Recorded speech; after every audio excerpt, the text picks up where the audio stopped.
Hi. ഇത്തവണ കോഴിക്കോട് ജില്ലയിൽ നിന്ന് കേരളത്തിന്റെ നിയമസഭയിലേക്ക് തിരഞ്ഞെടുക്കപ്പെട്ടത് 2 ജ്യേഷ്ഠ സഹോദരന്മാരാണ്. കോഴിക്കോട് നോർത്ത് നിയോജക മണ്ഡലത്തിൽ നിന്ന്, എൻ്റെ സ്വന്തം നിയോജക മണ്ഡലത്തിൽ നിന്ന് വിജയിച്ചു വന്ന പ്രിയപ്പെട്ട ജയന്തേട്ടൻ. മറ്റൊന്ന് കൊയിലാണ്ടിയുടെ MLA ആയി മാറിയ കോഴിക്കോട് ജില്ലയുടെ കോൺഗ്രസിന്റെ അമരക്കാരൻ, കോഴിക്കോട്ടെ കോൺഗ്രസ് പ്രവർത്തകർക്ക് ഒരു ആസ്ഥാന മന്ദിരം ഒരുക്കി തന്ന പ്രിയപ്പെട്ട പ്രവീണേട്ടൻ. രണ്ടുപേരും ഞങ്ങളുടെയൊക്കെ KSU യൂത്ത് കോൺഗ്രസ് കാലഘട്ടത്തിൽ വലിയ പിന്തുണ നൽകിയ കൂടപ്പിറപ്പുകളാണ്. അതുകൊണ്ട് തന്നെ ഇവരുടെ വിജയം നൽകുന്ന സന്തോഷത്തിന് അതിരില്ല.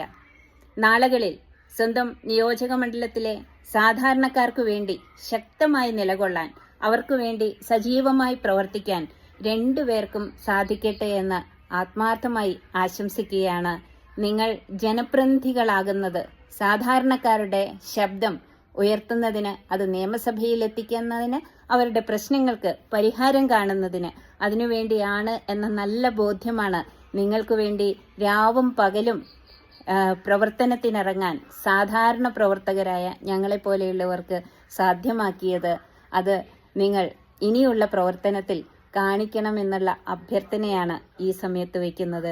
എല്ലാവിധ ആശംസകളും നേരുന്നു. നന്ദി. Thank you.